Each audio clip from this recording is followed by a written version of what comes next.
déjeme decirle, yo tengo muchos defectos, ¿verdad? Pero de una cosa sí estoy convencido, y es que este país vale la pena luchar por él. Y yo creo que es poco a poco, cada día que pasa, más y más personas están creyendo lo mismo, que este país vale la pena luchar.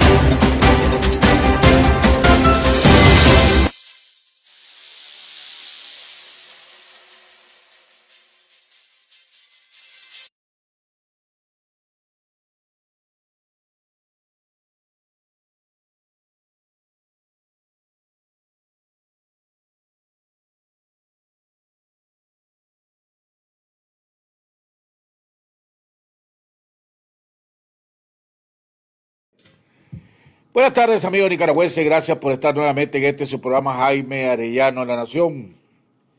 Gracias por permitirnos compartir con ustedes las principales noticias de nuestros invitados, los comentarios, análisis y noticias a través de nuestros invitados. El día de hoy, gracias a Dios, vamos a contar nuevamente con la participación del doctor Lombardo Martínez, ex embajador, exministro, exdiputado, un hombre con una gran experiencia política.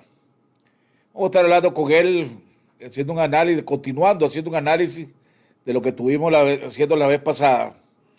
Sobre todo después de hoy, de que ya se despejó en gran parte la interrogante para aquellos que la tenían, dudas alrededor de las verdaderas intenciones de esta dictadura, que es quedarse en el poder a toda costa, de que es de seguir las palabras o las recomendaciones o el consejo que dejó el difunto Tomás Borré, que él le aconsejó a Daniel Ortega tenés que hacer lo que tengas que hacer, cueste lo que cueste, diga lo que diga, pase lo que pase, pero lo peor que te puede pasar es que dejes el poder.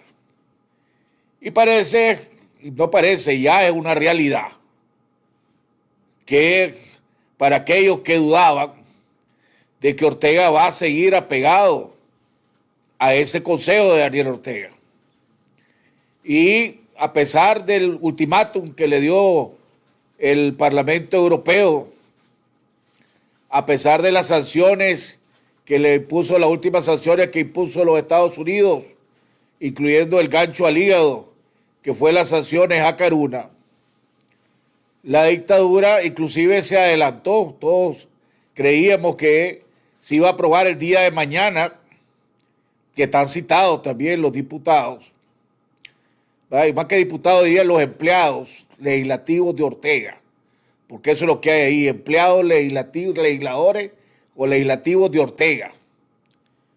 Y el día de hoy aprobaron la ley de agentes extranjeros, una ley devastadora, que viene a oficializar las intenciones y además inclusive las actividades que esta dictadura ha hecho. Pues tenemos claro que a todos nos han espiado, a todos nos oyen las conversaciones que pueden oír, la mayoría de nosotros nos andan siguiendo. Pero aquí viene y ataca la libertad de prensa, la libertad de expresión, la libertad debilita a los nicaragüenses dentro y fuera de Nicaragua.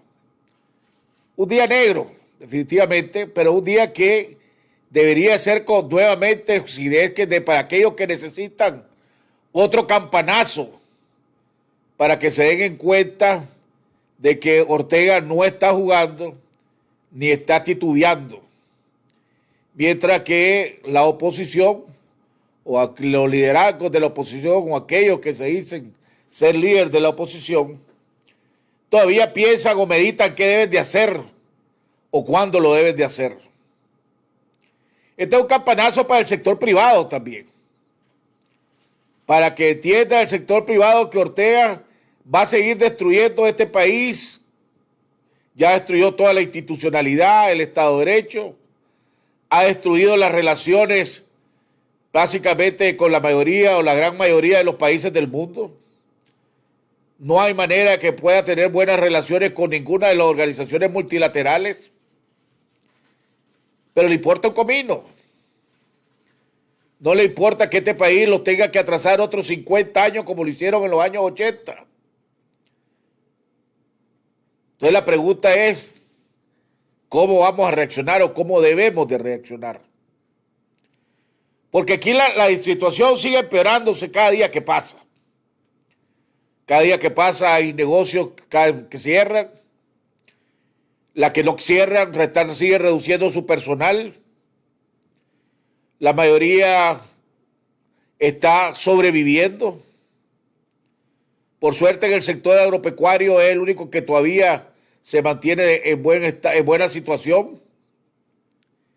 Pero ahí todo lo demás se está destruyendo.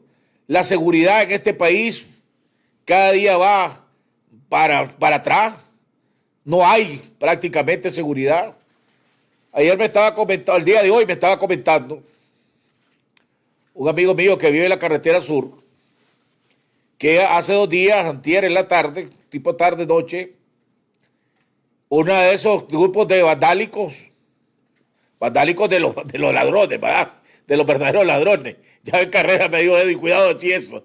De los ladrones, de los parapolicías, ¿verdad? Asaltaron un Super Express en el kilómetro 11.5. Llegaron, apuntaron con las armas, amenazaron, le quitaron los relojes, la cartera, las joyas que andaban los 4 o 5 clientes que estaban ahí, igual que el que estaba atendiendo. Se robaron todo el dinero que había ahí, metieron a todos los 4 o 5 que estaban ahí en un cuarto, los dejaron enllavados y amenazándolos que si salían los disparaban. Salieron de ahí y se fueron al Super Express que quedaba en el 15.5, 4 kilómetros más para allá, e hicieron el mismo operativo. Y la policía, bien, gracias. ¿Verdad? Entonces, mientras estos van a seguir destruyendo todo. Lógicamente están desesperados, es una bestia herida, arrinconada, y que está reaccionando a como pueda.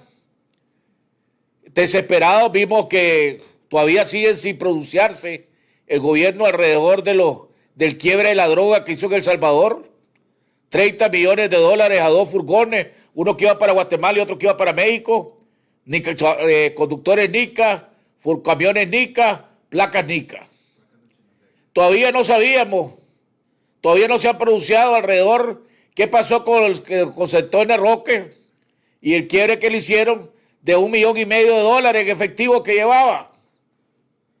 ¿De dónde salió esa plata? ¿Para quién iba? ¿Ah? Ayer agarraron otro $0,5 millón. Entonces, bueno, deben de ser las propinas que les dejan en el camino, pero ¿de dónde está saliendo eso? Esa es la realidad que estamos viviendo en este país.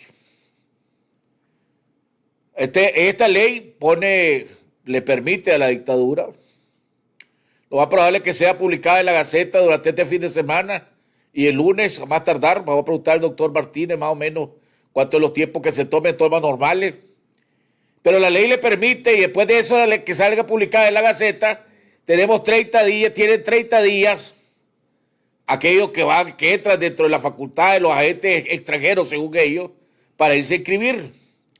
Pero la ley lo faculta a ellos que después de 5 días de publicar la ley, ellos pueden empezar a notificar a quien ellos quieran y consideran que son agentes extranjeros para que tengas que irte a registrar al Ministerio de Gobernación.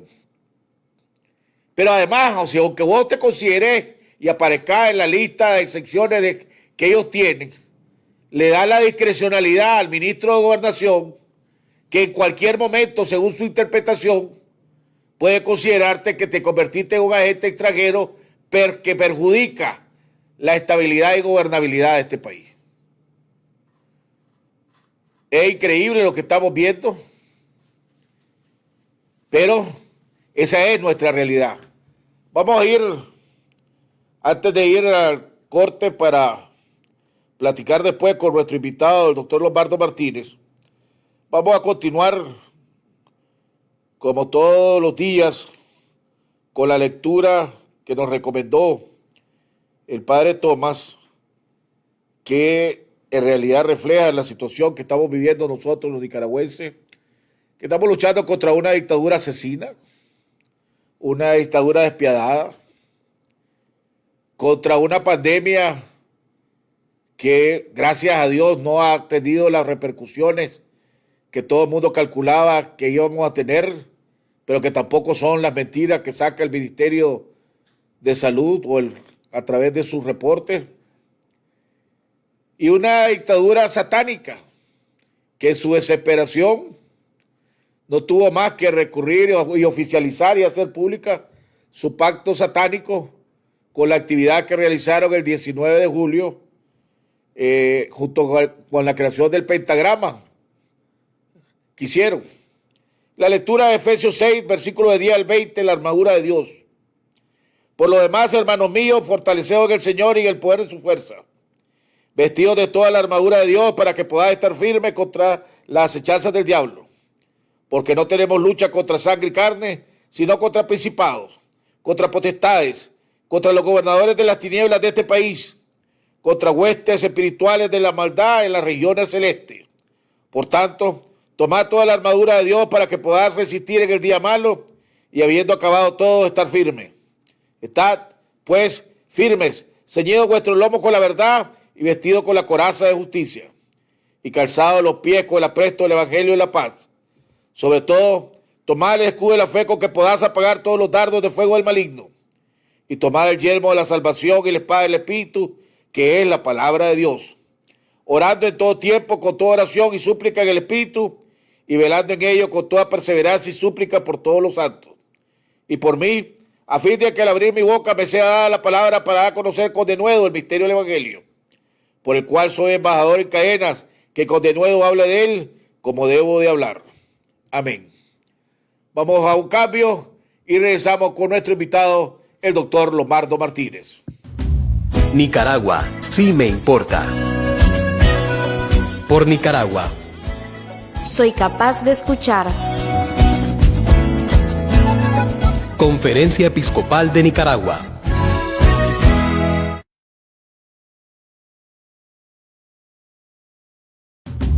Nicaragua, sí me importa.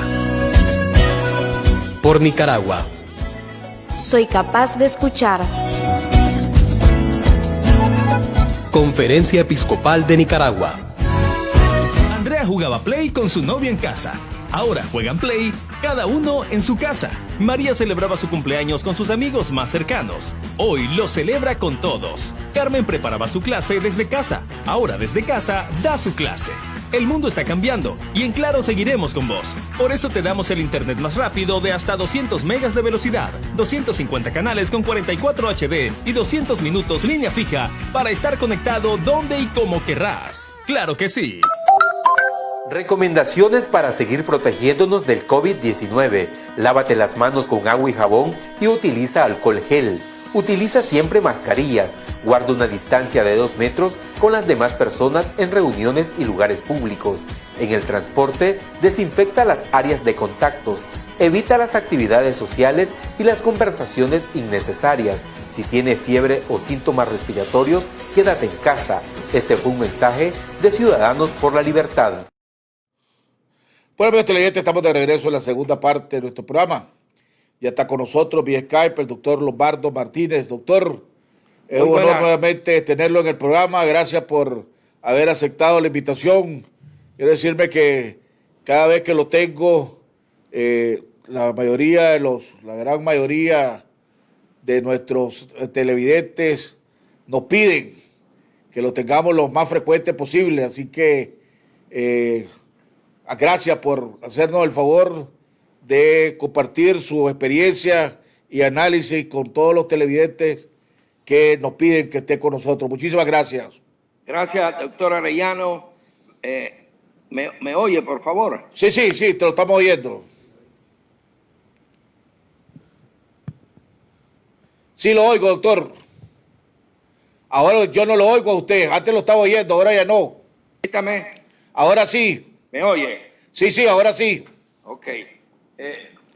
Entonces, yo creo que la gran contribución que podemos dar a nuestro país es la experiencia vivida, ¿no? Mi profesor de psicología siempre me decía que la inteligencia se define como la capacidad del individuo, la colectividad, de tomar decisiones a la luz de las experiencias pasadas. Eso tiene que ser algo que nos tiene que acompañar por toda la vida, sobre todo en la raza humana, que disponemos de esa dignidad que se llama la potestad de razonar.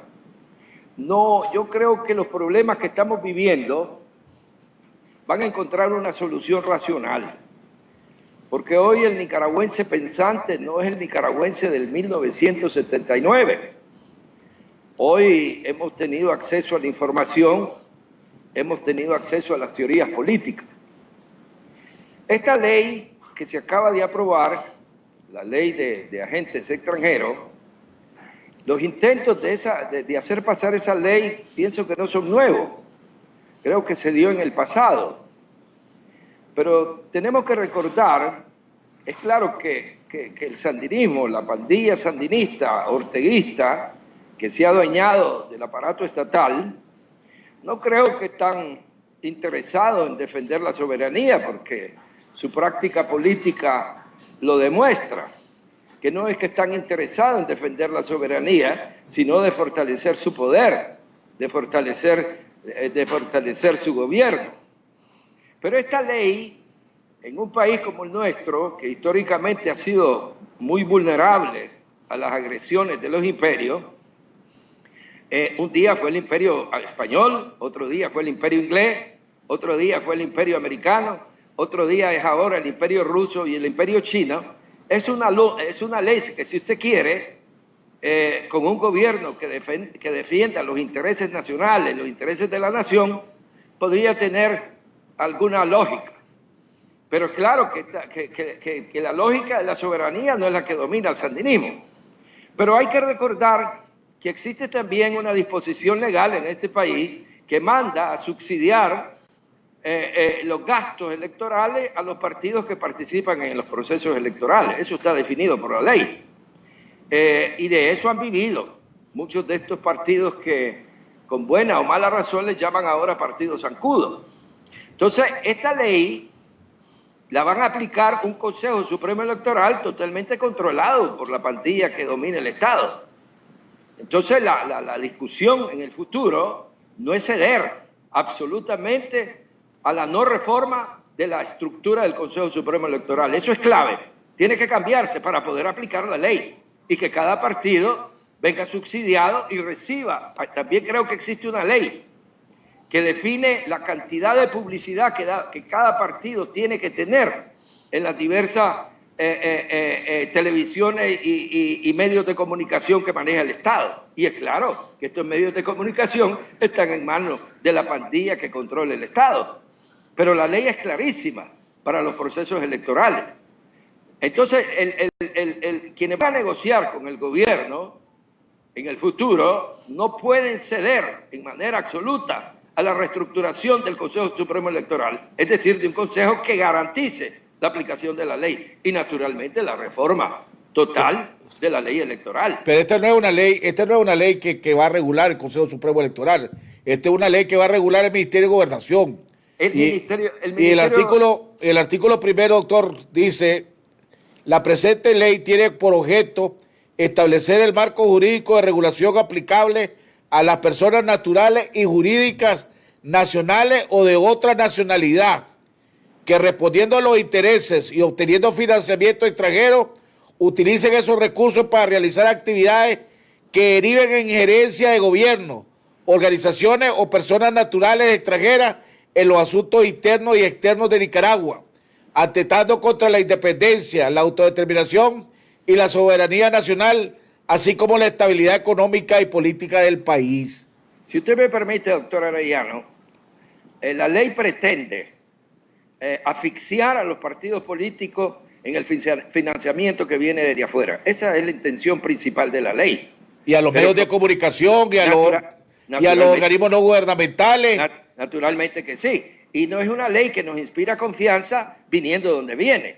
Obviamente, en ese aspecto yo quiero señalarlo, pero existe ya una ley en este país que garantiza el subsidio a los partidos políticos que participan en el proceso electoral. Además de que existe la ley que define el espacio de tiempo en los medios de comunicación en manos del Estado que serán utilizados por los diversos partidos políticos que participan en el proceso electoral. Entonces, para poder que esa ley venga aplicada, necesitamos la reestructuración del Consejo Supremo Electoral, hoy totalmente controlado por el sandinismo y con exmiembros del Partido Liberal Constitucionalista, es decir, o miembros del Partido Liberal Constitucionalista. El Ministerio de Gobernación es el órgano encargado de vigilar, por eso los norteamericanos le llaman en una forma que a mí me parece más exacta law enforcement, los que aplican la ley, los encargados de aplicar la ley. El Ministerio de Gobernación tiene esa función. Entonces, aquí es clave que en el proceso de negociación no se tiene que ceder en la reestructuración del Consejo Supremo Electoral y en la reestructuración de la ley electoral. Ya la ley existe, el subsidio a los partidos políticos, hay que reactivarlo, pero serían ellos los mismos que impidieron el financiamiento desde afuera, entre paréntesis, este partido que nos gobierna actualmente ha recibido financiamiento de partidos abiertamente de izquierda, alineado con Moscú y con Pekín, como se trata de Venezuela y también de la misma Cuba. Entonces ellos han recibido un financiamiento, sea en apoyo de servicios, sea directamente en traslado de capitales. Entonces nos están poniendo a la oposición en una situación totalmente de desventaja, obviamente, totalmente de desventaja, pero por eso la oposición tiene que fortalecer su posición de no ceder alrededor de la reestructuración. Alguien que garantice totalmente la aplicación de la ley electoral en esos puntos que yo le he señalado. Ahora, doctor, tal vez yo estoy equivocado, pero lo que aquí no hay, precisamente porque antes era un negocio, los procesos electorales, ¿verdad? Y aquí hubieron varios casos de presidentes de partidos que le entregaban el cheque y a los 2 días decían que le habían robado la plata y después no pagaron nada, ni siquiera participaban. Entonces, bueno, la asamblea... eso es parte de nuestra cultura política, de que estamos listos a señalar la corrupción alrededor del gobierno y no a la corrupción que acompaña a nuestra cultura en general. Ahora, la idea, lo que entonces, si no me equivoco, ya lo que dice la ley ahora es que a los partidos políticos les reembolsa de acuerdo a la cantidad de votos que saqué en un proceso electoral transparente. En lo último ha sido de acuerdo a lo que ellos te asignan, pero te reembolsan, Sí. O sea, no te subsidian, te reembolsan. Ese reembolso lo ha recibido, por ejemplo, Alfredo César, tanto sí, para ser un nombre. Así el es. reembolso que ha recibido Arnoldo Alemán, con el cual ha mantenido permanentemente las estructuras del partido. El reembolso que han recibido los partidos identificados con los pastores evangélicos, en los cuales a la cabeza está el reverendo Osorno. Y así sucesivamente. Han recibido el dinero y se han mantenido y con eso hacen campaña. Pero también han recibido financiamiento, porque por ejemplo el Partido Liberal Constitucionalista en el pasado recibió financiamiento vía Taiwán. Pero eso, la cosa más importante es que reestructuremos el Consejo Supremo Electoral y reestructuremos la ley electoral que garantice la transparencia y el tratamiento por igual a todos los participantes en el proceso electoral. Porque, ahora, con su experiencia política que usted tiene, me llamó la atención 2 expresiones que usted usó. Primero dice, dice, no me cabe la menor duda, según mis notas que estoy apuntando, que usted dijo, aquí se va a encontrar una solución racional a la problemática de este país. La pregunta es, ¿se puede esperar algo racional de la pareja de dictadores que están desgobernando este país? ¿Se puede esperar algo racional de Ortega y de Murillo? Nosotros le señalamos en el programa anterior que aquí se ha desarrollado y se ha fortalecido una nueva clase económica. Ha habido una movilidad social. Aquí hay grandes negocios que lo maneja el sandinismo, con familias sandinistas que antes tenían ingresos de barriada y ahora disponen de mansiones de clase media que circulan en las calles de Managua con flota vehicular de último modelo. Esos grupos movilizados socialmente pueden irse a la bancarrota en los próximos meses. Y eso lo sabe totalmente las estructuras sandinistas. No creamos que aquella mística revolucionaria, doctor Arellano, que acompañó el proceso revolucionario todavía existe. Eso ha sido totalmente aniquilado. Está en ceniza todo ideal revolucionario. Ese grupo económico, en el cual están muchos militares y muchos comisionados, ponga el caso de este señor Guálvaro Gutiérrez. Vámonos, el señor Guálvaro Gutiérrez tiene ya como 25 o 30 años de estar ahí en la asamblea. ¿Cuáles eran los ingresos de este señor antes de llegar allí? Hoy son ingresos de $3,000, $4,000 mensuales, conduce probablemente tiene una Land Cruiser de $75,000, vive en una casa de $200,000 y así la mayoría de esos personajes que han estado ejerciendo el poder en los últimos 40 años, es decir, desde que el sandinismo accedió al poder. Esos señores no tenían esos ingresos antes, no estarán dispuestos a volver otra vez a usar el excusado en vez del inodoro. No. Y le señalo que hace algunos meses se señaló que las hijas de este señor Guálvaro Gutiérrez son ahora diplomáticas, son empleadas del servicio diplomático. ¿Cuándo hubiera pensado este señor Guálvaro Gutiérrez de alcanzar ese CENIC si hubiera seguido la carrera de cantante? Eso hay que discutirlo. Nosotros nos abandonamos mucho a los estados emotivos y eso no es correcto. Yo le puedo decir que la presidenta de la Corte Suprema de Justicia, cuando circula por las calles de Managua, viaja en una Land Cruiser y así todo eso magistrados de la Corte Suprema viven en el lujo y en la Dolce Vita. Mao Zedong, para evitar eso, y ninguna de esas señales la vemos en este gobierno, los mandaba a trabajar a la fábrica para que no se les volvieran burgueses. Esta es una revolución de burguesa disfrazada de socialismo y de fraternidad. No nos olvidemos de eso. Precisamente, pero por esa es una de las razones por la cual toda esta gente que sabe que una vez que Ortega deje el poder, se acabó la piñata, se acabó la fiesta, se acabó la leche para ordeñar la vaca, ¿verdad? Va a tener que ir a buscar qué va a hacer Guálvaro Gutiérrez, pues. ¿Qué va a hacer una vez que salga de ahí? ¿A dónde agarra? ¿Para dónde va a agarrar al Balú Ramos? Si además de que salen bien quemados, más quemados que un carbón, ¿verdad?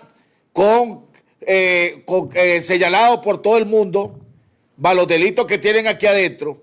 Entonces esta gente sabe que si van a un proceso electoral con garantía, Ortega no gana. Y entonces dicen, el mismo Ortega dice, o sea, ustedes tienen que unirse, o sobrevivimos juntos o nos hundimos juntos. Eso es lógico, eso está en la lógica del sistema, doctor Arellano. Naturalmente, ellos saben que si van a un proceso electoral limpio, transparente, el negocio lo pierden. Eso es claro. Pero la presión internacional y la presión interna son tales que aquí viene la bancarrota económica. Y ya estamos viviendo, además de la pandemia del COVID-19, la pandemia económica. Usted lo señalaba en la introducción del programa, de la desocupación, de la tasa de desocupación que tenemos, el quiebre de muchas pequeñas y medianas empresas, y habrán más quiebres, y habrá más desocupación, y habrá una crisis económica. Eso lo sabemos. Y sus empresas serán afectadas totalmente. Llegará a un cierto punto que ni siquiera habrá dinero para pagar la planilla del Estado. Entonces todas las fuentes de su lujo y de su Dolce Vita se vendrán al suelo. Entonces hablarán de negociación, hablarán de ponernos de acuerdo, de salir de esta crisis. En ese sentido, la oposición tiene que mantenerse firme, porque los efectos de las medidas internacionales se van a sentir en manera más fuerte a largo plazo, quizás en las fronteras del proceso electoral. definitivamente. Pero tengamos presente que cuando yo dije una salida racional, porque la salida bélica, la salida violenta no nos ha dado los resultados esperados. No, estamos claros. Ahora, la pregunta es, ¿por qué cree usted, con la experiencia política que tiene, que Ortega se apresuró, pongámosle, a aprobar esta ley a pesar de la advertencia de la Unión Europea, ¿verdad? Y a pesar de que los Estados Unidos le acaban de dar un golpe duro, un gancho duro con las sanciones a Caruna, ¿verdad? Y a dos de sus allegados. Y lo más probable es que ahora ya vimos la primera reacción del promotor de esta ley, del eurodiputado, que dijo, bueno, ya Ortega no nos creyó, entonces apliquémosle la sanción. Lo más probable es que va a venir otra reacción fuerte de parte de los Estados Unidos también con más sanciones. Entonces, ¿qué le hace creer? ¿Por qué Ortega, si su objetivo, según usted, tarde o temprano va a tener que negociar, esta ley la está aprobando para que sean fichas de negociación? Recuérdate que antes de ir a Zapoá, tanto este histriónico de Tomás Borges afirmaba que primero se congelaba el infierno antes de que ellos se sentaran a negociar con la contra. Y una semana después estaban negociando con la contra. Y una semana después dijeron que aceptaban las elecciones anticipadas en Nicaragua. No se sorprenda, esos son instrumentos que ellos crean para tener instrumentos de negociación, obviamente. Va bien, pero la oposición en Nicaragua debe ser clara en cuáles son los puntos primordiales para garantizar un proceso electoral limpio y cristalino. Eso es clarísimo. Y le vuelvo a repetir, la reestructuración del Consejo Supremo Electoral, la reforma de la ley electoral, eso es clave, obviamente.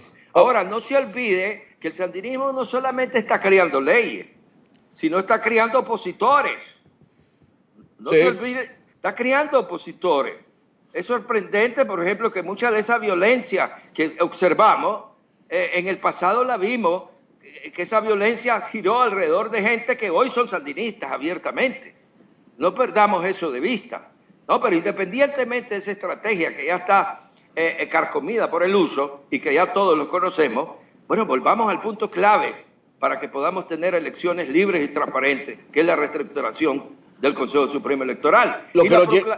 Y la proclamación por parte de la oposición de democracia con Estado de Derecho, definitivamente. Porque si usted, vamos a ver, yo como clase media organizo un partido político en este país, vamos a darle un ejemplo, y no manejo contacto con el exterior, yo vengo aplastado.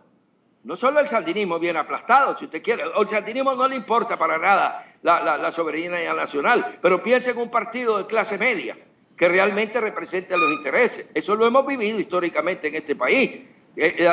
La democracia es una invención de la clase media, doctor Arellano. ¿Y por qué la crearon? Porque la clase media viene definida como la clase sándwich, viene aplastada, por otra parte, de la concepción marxista del proletariado que transformará la historia y terminará con el capitalismo industrial burgués. Y por otra parte, hoy está el capital financiero que también es una amenaza para la democracia. No lo perdamos de vista. Cuando proclamamos cualquier cosa es mejor que Somoza, cualquier cosa, no nos hubiéramos metido en esta vaina donde estamos si hubiéramos un poco razonado más. Correcto, pero también, doctor, viendo y acordándome un poco ahorita que lo estaba oyendo, en los años 80, Ortega, aquí había una crisis económica del carajo, unas devaluaciones del carajo, no había nada por ningún lado, la gente se peleaba por papel higiénico y por jabón, ¿verdad? Aceite era un lujo, pero también militarmente hablando tenía una contra y una oposición y una resistencia que militarmente lo estaba golpeando duramente, ¿verdad? Entonces, y cuando Rusia ya le dice que no te respaldo, ya no te voy a respaldar más militarmente, Entonces ya esto ya no solo era que no tenían reales, ya no iban a tener ni reales ni balas para poder seguir luchando contra la contra. Entonces no le quedó este remedio. Ahora, ¿cuál es la? Ahora, pues habrá. No te olvides que los norteamericanos siempre usaron el concepto en la guerra de la contra de guerra de baja intensidad, que tiene un enorme significado.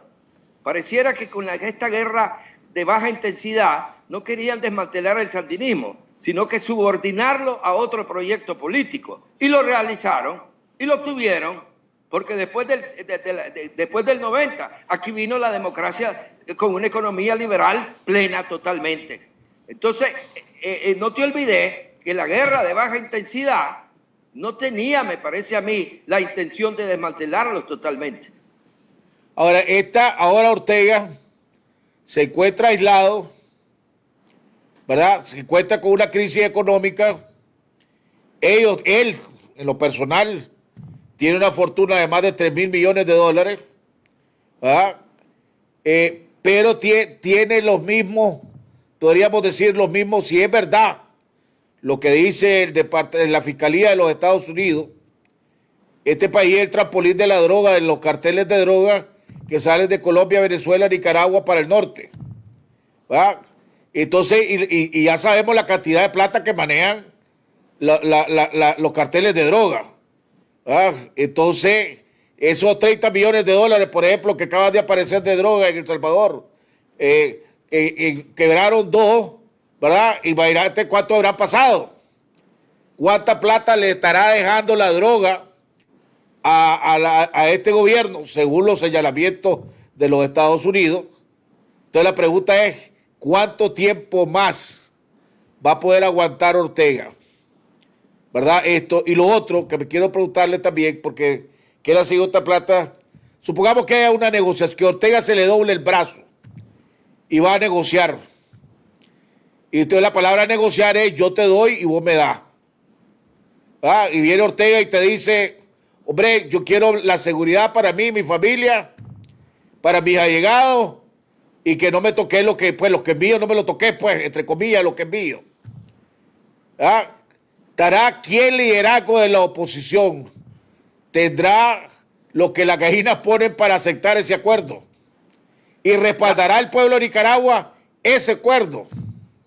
Mira, la política se señala en diversos lugares como el arte de lo posible, ¿no? Absolutamente. Yo condeno absolutamente todo acto de corrupción alrededor del Estado. Y lo condeno simplemente porque la corrupción en el Estado es un delito de lesa humanidad. Porque con la corrupción se están sustrayendo los recursos destinados a los programas sociales. Es decir, a los programas dirigidos a reducir la desigualdad económica y favorecer también la educación en los grupos marginados, es decir, el combate a la ignorancia. Esas son las dos víctimas de la corrupción y lo estamos viviendo en Nicaragua, absolutamente. Ahora, como le vuelvo a repetir, los capitales en este país nacieron a través de guerras. Cuando Zelaya perdió el poder, aquí se formó una comisión, la comisión mixta de negociación para restituirle los bienes a los conservadores y a los miembros que habían sido confiscados por Zelaya o obligados a pagar las guerras que le patrocinaban el conservatismo a Zelaya. ¿Eso cómo se pagó? Con préstamos norteamericanos. Y le puedo señalar, no digo los nombres y apellidos, pero esos apellidos los maneja la historia. Ahí salieron muchos capitales, mucha fortuna a la caída de Zelaya, con esa comisión mixta que se formó. Todavía los famosos 3 millones de dólares que Emiliano Chamorro recibió del Tratado Chamorro-Bryan, no se sabe en dónde terminaron. 3 millones de dólares en esa época, doctor Arellano, era muchísima plata. Entonces no nos olvidemos que aquí los grandes capitales han venido de la depauperación del Estado, obviamente. Pero además de la corrupción del Estado, tenemos las víctimas de este gobierno que no pueden quedarse inmune, absolutamente. Alguien tiene que responder. Y eso es lo que nos sorprende absolutamente nosotros. Por ahí anda el somocismo, ahí andan muchos apologistas del somocismo, pero ninguno de ellos ha dicho de pedir perdón de las bombas que nos lanzaban en los barrios, ahí en Masaya, cuando yo estaba con mi madre en Masaya, bajo el efecto de esas bombas que caían y que nos podían alcanzar también a nosotros, que nada teníamos que ver con la guerra. Así es. Nada teníamos que ver con la guerra. No nos han pedido perdón todavía, como no nos han pedido perdón aquellos que sometieron a este país a la piñata en el 90 y que ahora aparecen como abanderados de la democracia en una lucha que más parece una lucha por el poder que por un cambiamiento total de mentalidad. Ese es el problema de Nicaragua. Tenemos que poner los puntos este país tiene que arrancar dentro de una visión de nación y dentro de una visión de que los intereses nacionales, no una retórica, como por ejemplo la retórica de Alfredo César, no, por favor, de eso ya estamos hastiados, o la retórica del otro. No, una retórica verdadera que concilia los intereses de la nación para que nuestros hijos, nuestros nietos, nuestros bisnietos puedan vivir en una sociedad mejor que la nuestra. Ese es el gran desafío, absolutamente. Ahora, doctor, aquí, por ejemplo, cuando te dice, y yo coincido plenamente con usted, ¿verdad? Pero cuando aquí hablamos y señalamos esos que han sido parte, y la historia lo señala, y las pruebas ahí están de que ha sido parte de la destrucción de este país, y de muchas muertes y de muchas cosas turbias en este país, ¿verdad? Pero si ahora se dicen que son anti-Ortega, entonces puede estar supuesto a olvidar todo lo que hicieron y abrirle los brazos por el bien de entre comillas, de la unidad, ¿verdad? Para luchar todos contra Ortega. Podemos llegar a perdonar, pero olvidar no. No podemos olvidar, porque de lo contrario la historia se va a repetir en un ciclo feroz y barbárico. No podemos absolutamente olvidar. Y tenemos que señalar claramente, tenemos que aprender a hacer política. Yo, por ejemplo, en este caso, escribí un post a propósito de la presentación de las credenciales del embajador Batista en el Vaticano. Todo se giró alrededor de una virgen con característica barroca, folclórica, que le entregó al Papa. Ese tipo de arte, dentro de esa cultura europea, genera más interés que la Virgen pintada por Murillo hace 500 años. Sin embargo, se ha hecho una algarabía alrededor de ese problema sin llegar a la sustancia. Que la sustancia aquí sería por qué el embajador Batista, un hombre que ha contradicho todos los códigos religiosos, recibió el beneplácito, el placet de estilo, vía express. ¿Por qué? ¿Cuál es la razón? Ahí hice yo un historial del Vaticano. No se olvide que yo viví 10 años en Roma. Hice un historial del Vaticano, precisamente, donde señalaba que por qué el Papa no vive en los aposentos del Palacio del Vaticano. No vive allí. Él vive en una congregación prácticamente. Y si allí señalo que hay una desconfianza por parte del Papa, porque hubo un Papa, Juan Pablo I, que murió un mes después del ejercicio del poder. Y antes de Juan Pablo I, el Papa era Juan Pablo VI. Juan Pablo VI allá por los años 1978, yo viví en Roma. Encontró el tesoro del Vaticano propio, totalmente en bancarrota por los gastos que había representado el Concilio Vaticano II. Pero el Papa Pablo VI, que tenía una trayectoria burocrática, había sido el secretario por mucho tiempo de Pío XII y también creo yo con Pío XI, ¿vamos? Él nombró a la congregación per le opere de carità o per le opere de la Chiesa, de las obras de la Iglesia, que es el Banco del Vaticano, a un tal obispo norteamericano de apellido Marcinkus. Este Marcinkus, en el giro de pocos años, incrementó el tesoro del Vaticano enormemente, pero se vio envuelto en una serie de escándalos en la cual se acusó a Marcinko de estar vinculado a la mafia, y hubieron crímenes como el crimen de Miquel Sindona, del banquero Calvi, ¿vamos? Y la bancarrota del Banco Ambrosiano, donde se señaló a Marcinko, que era el jefe del Banco Vaticano, como el culpable de esta bancarrota. Que había una lucha precisamente entre dos facciones mafiosas de Cosa Nostra, la facción de Palermo y la facción de Caltanissetta, perdón, de Corleone, que luchaba por el control del banco. Murió el Papa Juan Pablo I, y según algunos escritores ingleses y la película El Padrino III, señala que fue asesinado por Marcinko y por las mafias. Vamos, el Papa que llegó con una bandera para limpiar y restituir a la Iglesia su poder espiritual, un poco arrinconado por el poder temporal, vamos, el Papa tuvo miedo y no duerme en los aposentos del Vaticano. Ahora, desde hace rato se está señalando, le quiero señalar también que con el Papa Juan Pablo II, el Papa polaco, el Tesoro del Vaticano aumentó enormemente, porque se decía que el Banco del Vaticano trianguló toda la ayuda económica que llegó allí para la lucha de los países comunistas del este. Ahora, pero ¿por qué cree? Quiero terminarle esto, que es importante. Se dice que el Banco del Vaticano, ahí Venezuela tiene enormes depósitos. Sí. Y los tenía también, se dice, Bolivia. Vamos, el Papa Bergoglio es un hombre reconocido, no es un hombre comprometido con estos grupos de poder.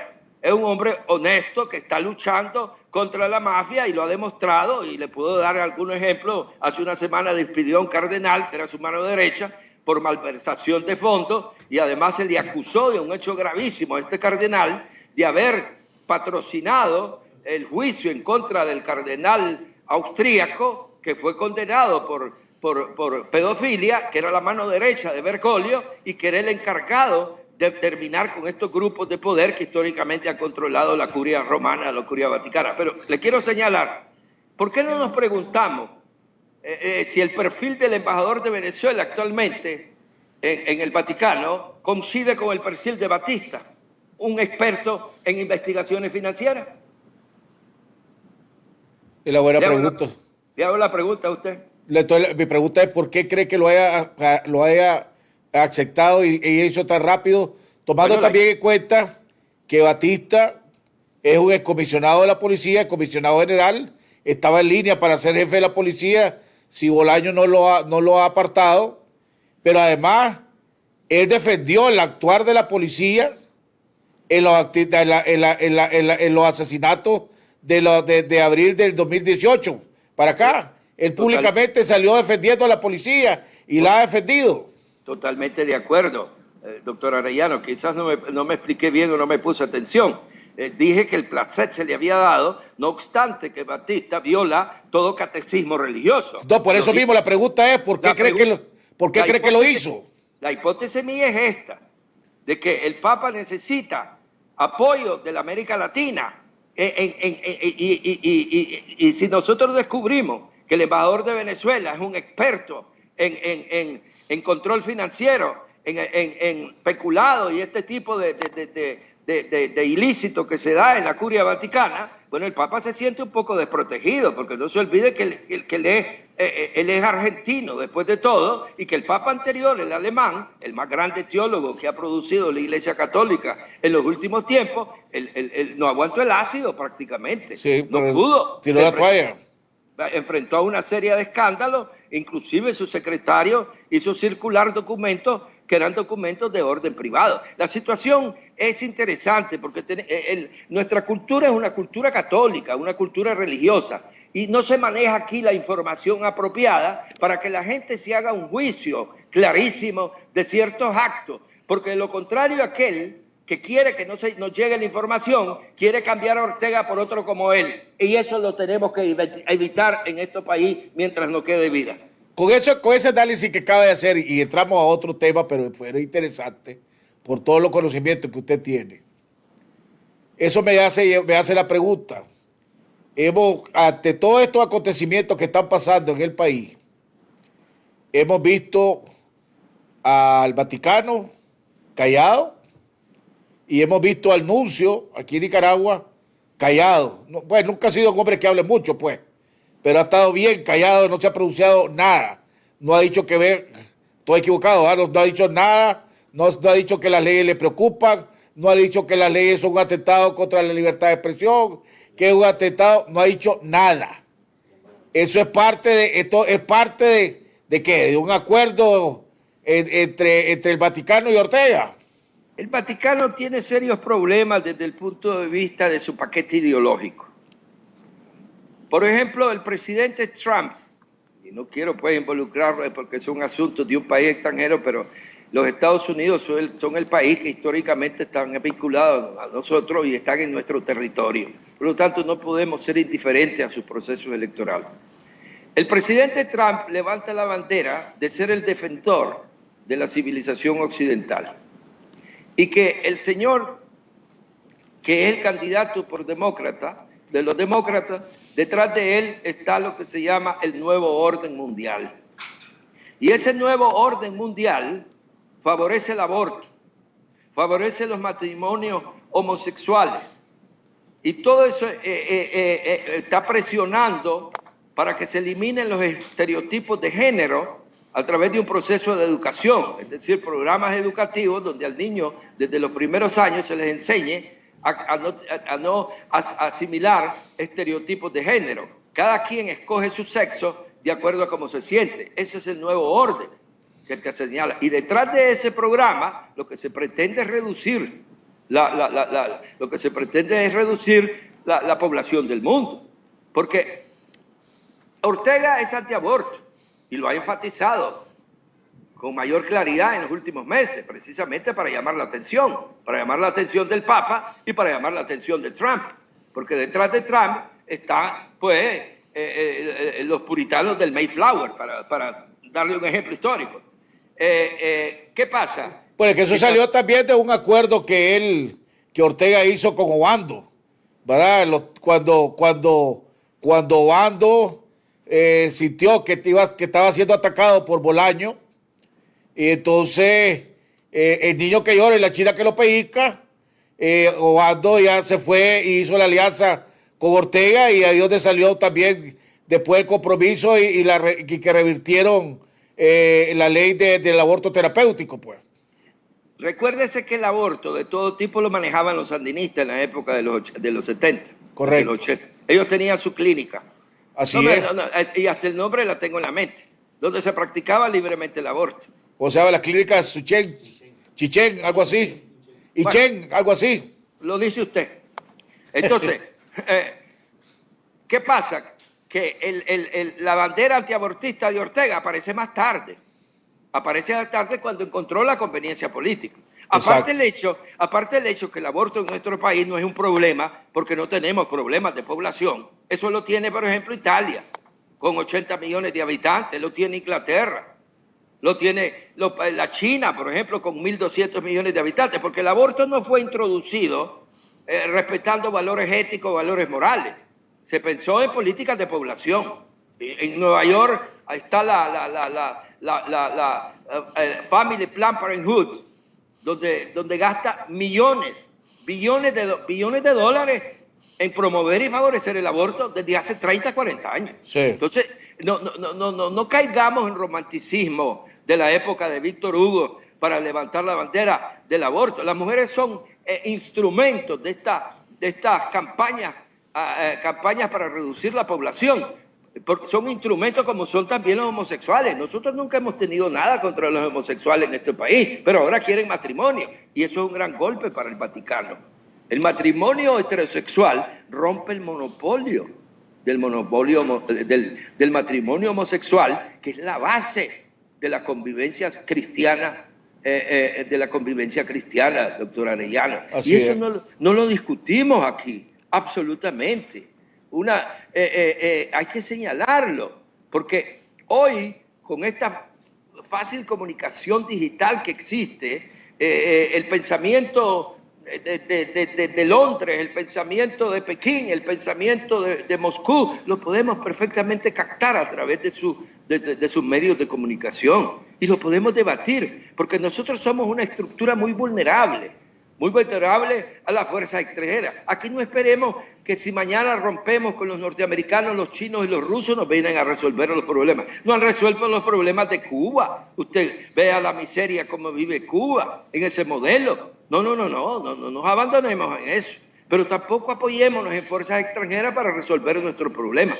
Yo en su programa la otra vez estaba escuchando a alguien que se estaba refiriendo al doctor Emilio Álvarez Montalbán. Doctor Emilio Álvarez Montalbán, yo lo aprecio todo, pero tenía idea fija, dogma. Eso cuando él hablaba de la idiosincrasia del nicaragüense. Esos son productos culturales que cambian con la evolución. Todo lo que es producto cultural cambia con la evolución. Hoy se puede pensar de una manera y más tarde se puede pensar de otra manera. Depende de las conveniencias. Ve a Ortega, abortista durante su primer periodo de gobierno. Ahora antiabortista porque ahora le conviene, ¿no? Pero el ser abortista, no abortista, debe derivar del conocimiento de que Nicaragua no necesita esas maniobras, porque nosotros no tenemos presiones de población. Ahora, doctor, volviendo al tema actual de la Ortega, bueno, si todos son actuales, si usted fuera asesor de la oposición, ¿verdad? ¿Cuál es, después de todo lo que está pasando ahorita, con la situación en la que estamos ahorita, cuál debería ser la primera acción o las acciones que debe tomar los liderazgos de oposición en este país? Es ser claro en su programa político, doctor Arellano. Estamos claros, ser clarísimo. ¿Para qué queremos el poder? Usamos ese término la vez pasada, ¿no? Sí. ¿Para qué queremos el poder? Vamos, queremos el poder para hacer una Nicaragua mejor y para que nuestros habitantes sean felices. De algo clarísimo está, es que el nicaragüense quiere elegir a su gobierno. Eso ya lo sabemos. Ahora, pero el problema, doctor, ok, no es, eso lo vimos la vez pasada, que es lo que no es quitarte vos para ponerme yo, sino qué vas a hacer si vos llegas allá. Pero la gran pregunta y la gran interrogante que hay aquí, y el gran vacío que uno siente cuando platica con la gente, es ¿qué vamos a hacer para sacar a Ortega? ¿Qué vamos a hacer para que podamos tener elecciones libres en este país? ¿Qué vamos a hacer para que haya justicia? Bueno, para que haya justicia tenemos que sacar a Ortega y llegar al poder. Pero la pregunta clave es, ¿cómo sacar a Ortega? ¿O cómo obligar a Ortega a que tenga que negociar un proceso claro y transparente donde no le des la impunidad como premio por aceptar dar unas elecciones libres y transparentes? ¿Cómo lo obligás? Yo creo que todo tiene que ir por fase. No vamos a obtener todo desde el inicio. Para poder un día señalar a los culpables de la situación que se vivió hace 2 años, a señalar a los culpables de los señalamientos de tortura, de la gran cantidad de presos políticos que usted ya se olvidó invitar desde el inicio de su programa, a que lo recordemos todos los días, en cada minuto, esos hermanos nicaragüenses que están en las cárceles. No nos olvidemos que la Corte Suprema de Justicia usted no la puede cambiar de la noche a la mañana, tendrá que cambiarle el nuevo gobierno.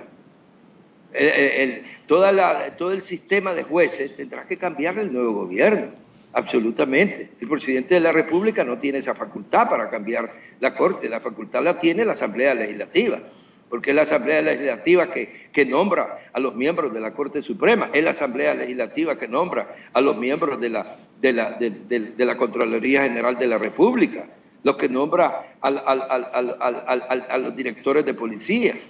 No, el presidente de la República es el que nombra de una terna de 3, de acuerdo a la ley anterior, la ley de doña Violeta, de una terna de 3 al director de la policía y al jefe del ejército. Pero los otros poderes son nombrados por la Asamblea Legislativa, no nos olvidemos de eso.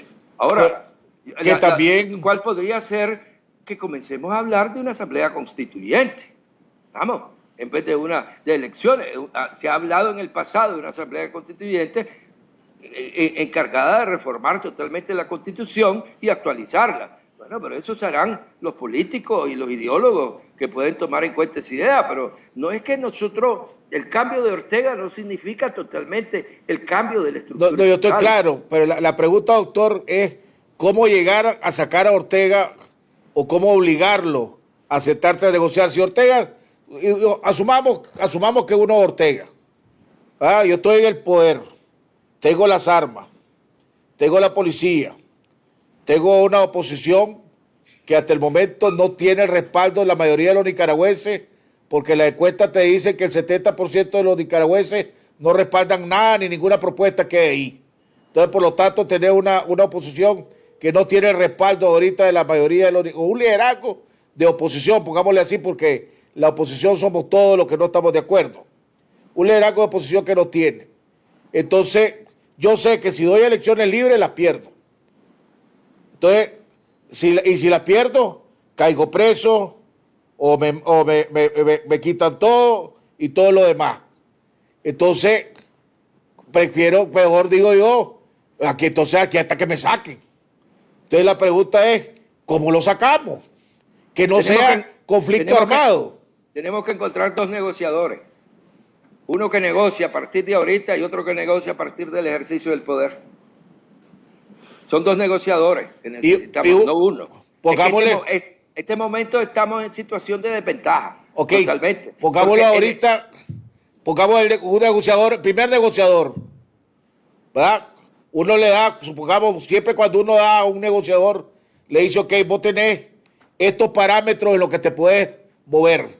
Vos podés llegar hasta aquí, no puedes pasar de aquí, ni puedes ceder más de aquí. ¿Verdad?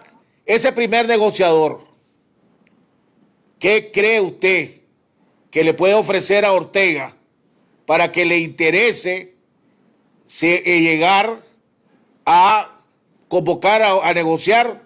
Primero que le parezca llegar a negociar unas elecciones con garantía en este país. ¿Qué le puede ofrecer ese negociador?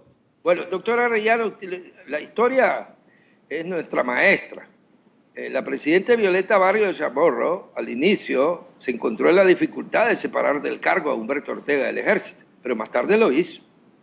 Sí. Más tarde lo hizo y crió lo que todos los nicaragüenses queremos, un Estado total, un ejército totalmente apartidario, sin partido político. Esa es la aspiración del nicaragüense.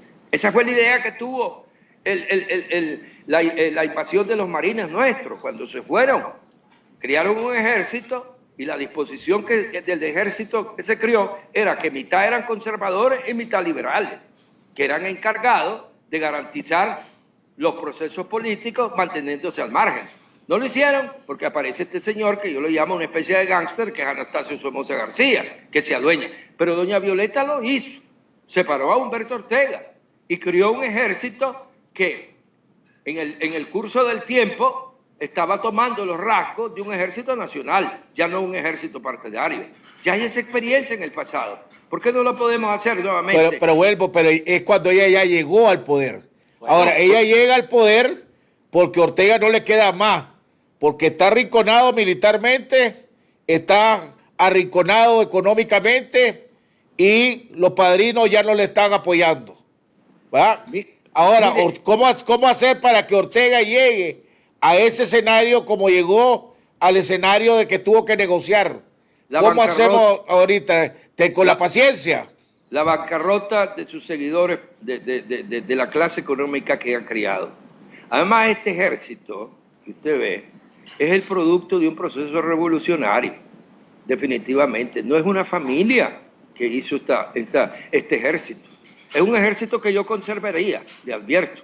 Y le digo por qué, por sus orígenes. Un ejército nacional. Lo que hay que hacerlo es un ejército nacional, que el señor Ortega revirtió totalmente todas las transformaciones introducidas por los gobiernos democráticos. Tenemos que volver a ese punto. Sí. Es decir, enfatizar el hecho que el ejército tiene que ser apartidario, porque esa ha sido una de las razones de las guerras internas que han habido. Pero eso es objeto de debate, doctor Arellano. Sí. No es que eso se va a dar por impulsos espontáneos. Y por eso, precisamente por eso, hablando del ejército, por eso es que Ortega cambió la ley. Totalmente. porque sabía que con Avilés se iba el último miembro que participó en la revolución, en la lucha, el último guerrillero, pongámosle. Y de ahí todos los que quedan son gente que han entrado después y que han hecho carrera militar. Y le interesa seguir haciendo carrera militar. Sí, Por eso es que Ortega mantiene a Avilés ahí y no se arriesga con nadie. Naturalmente que sí, Avilés responde a los intereses de Ortega. Pero le advierto que las nuevas generaciones del ejército para la construcción de una democracia con estados de derecho son una garantía mayor que la vieja guardia. La vieja guardia estaba impregnada de marxismo-leninismo, de estado burgués, de dictadura del proletariado y toda esa conceptualización que está en la ideología marxista que algunas veces te la tratan de vender aquí dentro de una economía de mercado totalmente liberal con las profundas desigualdades que tenemos, es decir, una retórica pura. Entonces, señalándote, estas nuevas generaciones del ejército son más sensibles al discurso de la democracia y del Estado de Derecho. Hay que hablar directamente. Pero el ejército está siendo controlado, como está siendo controlada la policía. El jefe de la policía no es el consuegro de Ortega. ¿Qué más control de eso puede tener? Absolutamente. Ni siquiera... Sí, Somoza lo tuvo con el hermano, pero en el ejército. Somoza no tenía policía, porque las funciones de policía las cumplía la Guardia Nacional, ¿no? Entonces, yo creo que la oposición no tiene que enfrentarse, tiene que mandar un discurso integrador, ¿vamos? Porque si está abandonada la lucha armada y los norteamericanos no van a venir aquí con submarinos a restituirle el poder a los desplazados, olvidémonos de eso. Están haciendo una presión internacional, están dando una mano, pero hace falta la mano interna. Yo en los debates que yo oigo, simplemente se proyecta una idea del poder, el poder. Queremos el poder desplazar a Ortega, porque me cae mal, porque me lo paso por la torre de Eiffel, como dicen los franceses. Pero no es ese el discurso tiene que ser político. El gobierno está en una represión aguda, totalmente aguda. Y que se va a agudizar más. Se va a agudizar, pero veo que precisamente ahí, quiero llevarle a ese punto, se va a agudizar más. Hay una resistencia mayor en la gente y lo están demostrando las pequeñas manifestaciones que se han dado en las últimas semanas. No obstante que la represión está allí. Y Ortega, además de eso, se asocia, usted ve todos esos centros comerciales construidos en Managua, en ese bypass que está de la circunvalación, ¿cómo se llama? La suburbana. Esa sí, la suburbana, la que parte del monumento de Rigoberto López Pérez. Allí se construyeron diversos centros comerciales. Están desolados. Están desolados. Está desolado. Toda la gente que hizo grandes inversiones, sobre todo en el campo de inmobiliario, las casas están desocupadas. Sí. No hay demanda. Según el COSEP, el 54% de las empresas están paralizadas o semiparalizadas. Sí, y ya no digamos los servicios. Mire, le cuento un dato. Me invitaron un día a un cumpleaños en una residencia en San Juan del Sur. Y la persona que me invitó le preguntó, ¿y cuánto pagó por esta residencia? Pagué $1,000. Una residencia que era las 1001 noches. Solo los jardines de Babilonia hacían falta para contarte el esplendor. ¿Y de quién es? De un coronel del ejército. Ese coronel del ejército, estoy seguro, al estadio actual no tiene ningún ingreso por una enorme inversión. Y tantos de ellos que hicieron enormes inversiones. Por ahí viene otra presión, don Jaime. Sí, no, las empresas del ejército están sufriendo. Están sufriendo. Tuvieron que vender las acciones del BDF, ¿verdad? Por algo las tuvieron que vender. Su juego en el bolsa de valores en los Estados Unidos no le está yendo muy bien tampoco. Así es. Entonces, ¿usted cree que en un momento dado el ejército le va a golpear la mesa a Ortega? Doctor Arellano, en el programa anterior dije que la función de Ortega ya terminó, ya no nos sirve. Ya no nos sirve. Para la estabilidad económica y para la estabilidad política de este país ya no sirve, absolutamente. Ya cumplió en su etapa. Ahora tiene que irse. Y eso lo saben muchos miembros del ejército y muchos miembros de la policía, los comisionados. El futuro para ellos es negro, porque hay que tener presente que esta gente, y todavía me recuerdo aquellas humillaciones que sufrimos en el 79, cuando teníamos que hacer la fila para un papel higiénico, teníamos que hacer la fila para una libra de arroz, teníamos que hacer la fila para una libra de frijoles, mientras ellos se despachaban hermosas en las tiendas diplomáticas. Ahí en el reparto Serrano estaba la diplomática exclusiva para ellos, para el partido, para el ejército y para la policía. Es decir, la tragedia fue para nosotros, para la clase media, para el pueblo. Y eso no quiere el nicaragüense que se repita, doctor Arellano. Pero el nicaragüense quiere una idea clara.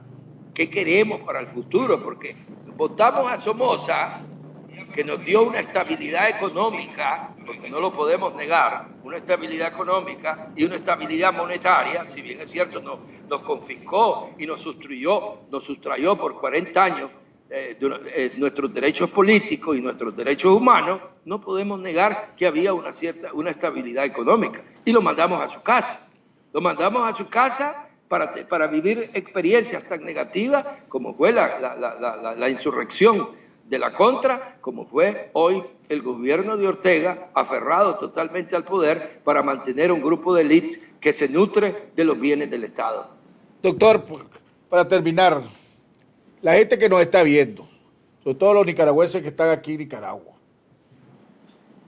y que dicen, jodido, tantas leyes, tantas noticias, no le veo salida a esto, nos está llevando el carajo, podrían estar perdiendo la esperanza y la fe, ¿verdad? Pero que usted, con toda la experiencia que tiene y la autoridad moral que tiene también para hablar. Muchas gracias, doctor. ¿Qué le diría a la gente que nos está viendo? Que no perdamos la esperanza, absolutamente. Que aprendamos a procesar la información, porque vivimos tiempos donde la verdad es lo más frágil que existe. No solo en nuestro ambiente, absolutamente. El nicaragüense quiere vivir tranquilo, estamos hastiados de guerra, de lucha por el poder, quiere criar a su familia, quiere promoción social. Eso es lo que quiere el nicaragüense, no quiere más élites. Las élites también, la democracia nuestra corre el riesgo de caer en grupos de élites, como en India, donde están las castas, que son los que dominan el sector político. Tampoco eso quiere. Tampoco el nicaragüense quiere una democracia tica. Lo estás viendo ahorita la situación que tiene. En Costa Rica desde hace mucho tiempo se señaló que esa es una democracia que había caído en manos del sector financiero, con el enorme déficit fiscal que hay, y mientras viene la presión fiscal para pagar las enormes deudas, que también el señor Arias tuvo culpa de estas enormes deudas que tiene Costa Rica, y los impuestos van a la clase media, porque esa es la que tiene capacidad de compra, la que recurre a los servicios. No quieren los ticos, no quieren absolutamente. La enorme deuda es que porque la clase política se enriqueció, destruyó totalmente los programas sociales. Lo estamos viviendo en Costa Rica. En eso yo quiero señalarle eso, el doctor Arellano. Queremos un país donde podamos ejercer totalmente nuestros derechos políticos, pero que la clase empresarial vuelva a su lugar, vuelva a producir, que pague sus impuestos puntuales y que cree trabajo. Eso es lo que queremos con la clase empresarial. Y que los políticos hagan política, y que la Contraloría General de la República fiscalice los bienes del Estado y el uso del presupuesto general de la República. Un Estado más ordenado, más serio.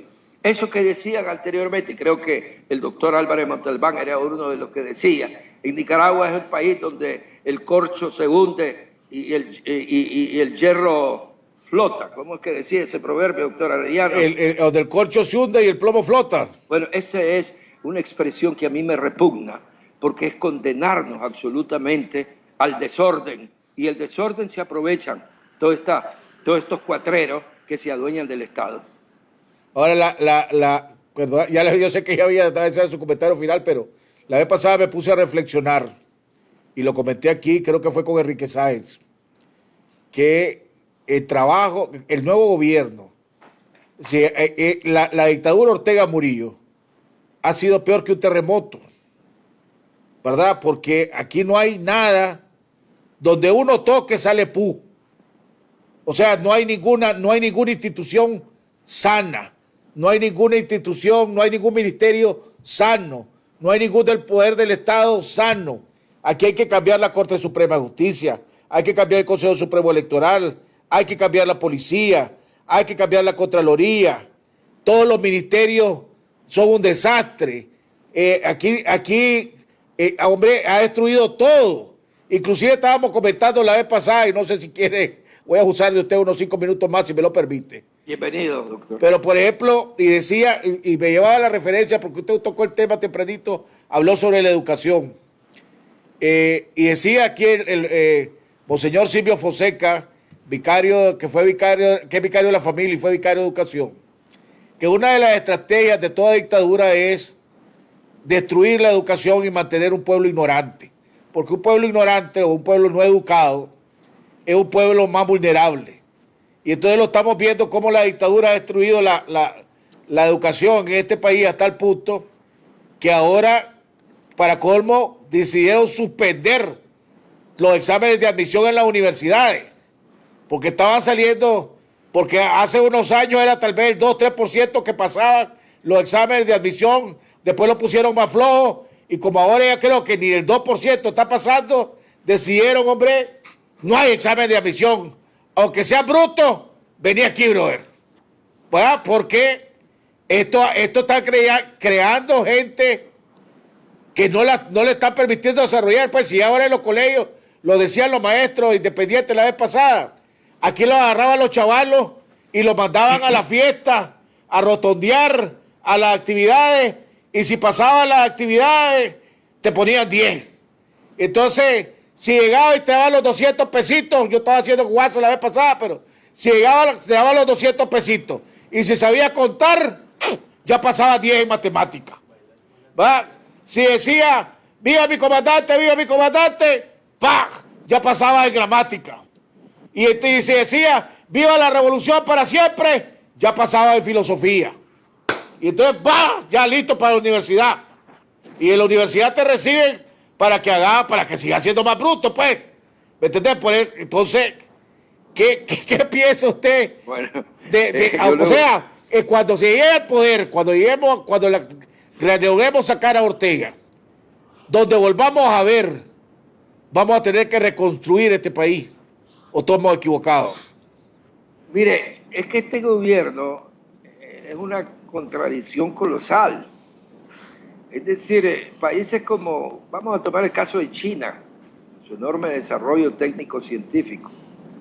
¿Por qué se dio ese desarrollo técnico-científico? Precisamente por el sistema de filtro que tienen las universidades. Inclusive, los mecanismos fueron tan rígidos en China que había oleadas de suicidios de estudiantes que no lograban pasar el examen. Pero ahí tiene el desarrollo de China. Y el desarrollo, naturalmente, el ejemplo más cercano que tenemos, que son los Estados Unidos, naturalmente. No, este gobierno no tiene ningún programa técnico-científico. Y, naturalmente, ningún país puede desarrollarse si no se desarrollara su técnica. Si no, usted nótelo en el campo. Todavía se cultiva en este país con los instrumentos de hace 100 años. Así es. Mientras los israelitas, un país pequeño, asediado por la guerra, en la frontera está siendo asediado, producen tres cosechas al año. Y sin agua.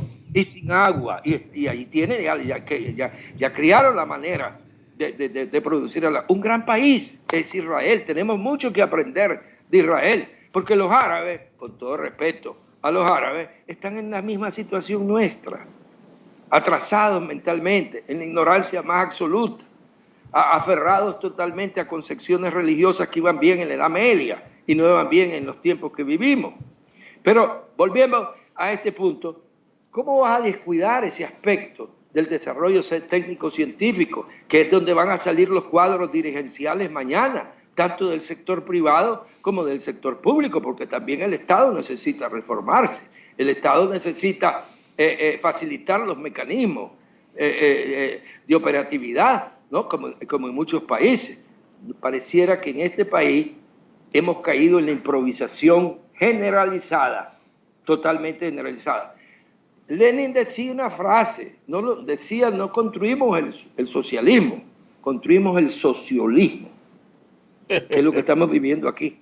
Socialismo, es lo que aquí no hay socialismo. Aquí el discurso, Ortega se vuelve marxista cuando le conviene, como cuando le convino ser antiabortista. ¿Estamos? No creamos en esos discursos, pensemos más bien, doctor Arellano, yo tengo eso, por ejemplo, tu programa, vamos a darte un ejemplo, tu programa está haciendo una función social, los temas que estás tratando son fundamentales, naturalmente. Oí el monseñor, digo no monseñor porque él dejó la sotana, Parrales. A Parrales yo lo conocí en Roma. Cuando, el doctor Parrales. Sí, hubiera sido mi confesor. Cada vez que me lo encuentro, por vos dejé mi práctica religiosa porque abandonaste, le digo yo, el sacerdote. Yo lo frecuentaba en Roma cuando él estudiaba. Es un hombre que te transmite ideas valiosas. Y oigo tu programa, debes de conducirlo de esa manera, no nos desesperemos. Si la Tierra es un puntito en el enorme universo donde vivimos, vamos, es un puntito. El tránsito por la vida es breve, vienen otros después de nosotros, pero procuremos que esos que vienen de nosotros se encajen en nuestros hombros y que nuestros hombros tengan suficiente resistencia para que puedan visualizar el nuevo horizonte. Muy bueno, doctor. Muchísimas gracias. Como siempre he dicho, cada vez que tengo el honor de tenerlo, siento como que fui a la universidad, ¿verdad? Pero también tú, cuando te oigo, me parece que estoy yendo otra vez a la universidad sin pagar el costo de lo que significa la ciencia política. Muchísimas gracias, doctor. Ha sido como siempre un honor, un placer. Bueno, gracias. Amigos televidentes, hemos llegado al final del programa. Los invitamos a que estén mañana en el segmento que tenemos todos los viernes de Diálogo Independiente. Mañana va a estar con nosotros el periodista Edgar Tijerino, va a estar Javier Reyes, Alba, Sergio Marín y el que les habla. Así que va a estar un programa sumamente interesante de 2 horas a partir de las 5 de la tarde.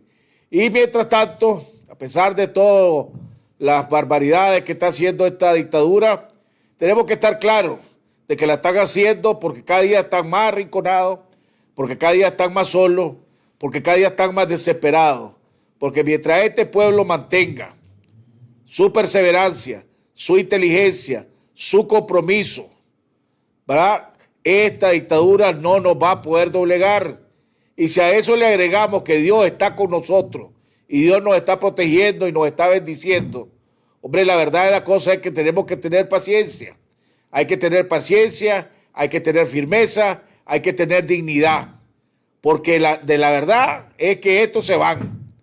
De que se van, se van. La pregunta es ¿cuándo? Pero de que se van, se van. Y cada día, aunque parezca mentira, vamos avanzando y ellos están más arrinconados. Todos estos son actos de desesperación, ¿verdad? Que con la inteligencia que tenemos todos nosotros y hemos demostrado, ¿verdad? Más que los sapos y todos esos bandidos que están ahí, ¿verdad? No van a poder, no han podido ni van a poder con nosotros. Que Dios los bendiga. Nos vemos mañana nuevamente en este programa. Ya saben, en el segmento de los viernes, Diálogo Independiente, invitado especial mañana, Edgar Tijerino, Javier Reyes Alba, Sergio Marín Cordavaca y el que les habla. Que Dios los bendiga. La unión de todos los sectores democráticos va, pero no debe ser a ciegas, sino haciéndolo bien. Todos los nicaragüenses estamos unidos. Todos queremos derrotar a esta dictadura y construir una Nicaragua mejor. Pero no sería la primera vez que derrocamos a un dictador y nos viene algo peor. Actualmente, algunas agrupaciones políticas como el PLC de Arnoldo Alemán, el PRD de Saturnino Cerrato y Yatama de Brooklyn Rivera se han unido y controlan a la coalición nacional.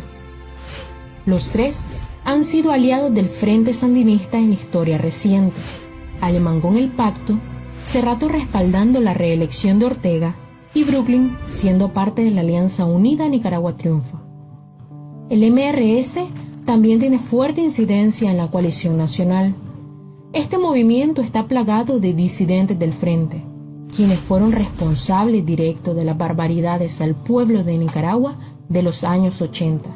Tener a estos individuos es muy peligroso para el sueño de democracia, libertad y prosperidad de los nicaragüenses. Si están estos mismos personajes, volveremos al mismo rumbo ya recorrido.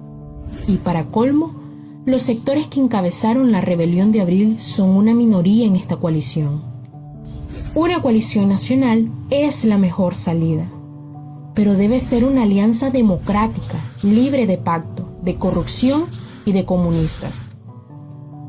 La actual coalición es muy peligrosa tenerla sin reglas democráticas, sin dirección concreta y controlada por los mismos actores de siempre y de quienes la ciudadanía ya está cansada. Que ya se vaya el dictador.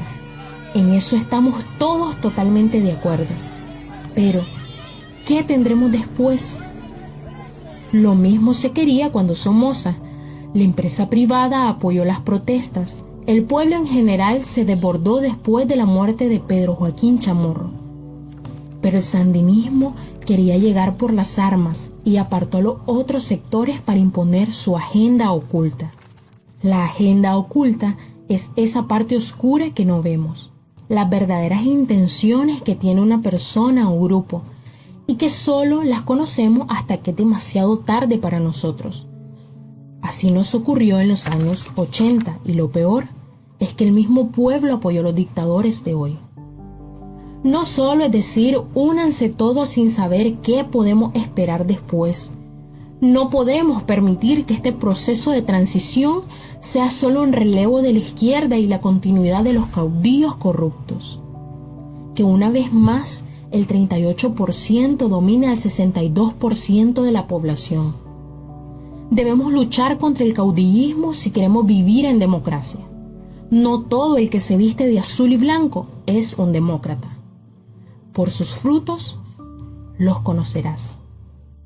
Los errores de 1979 los seguimos pagando 40 años después. No debemos equivocarnos de nuevo. Debemos construir una alianza, una verdadera unidad de demócratas. Lo que uno siembra, cosecha. Si queremos democracia para Nicaragua, estemos seguros que las semillas que estemos sembrando hoy sean de democracia, para que tengamos un nuevo gobierno que nos represente a todos y que ayude a construir una Nicaragua mejor.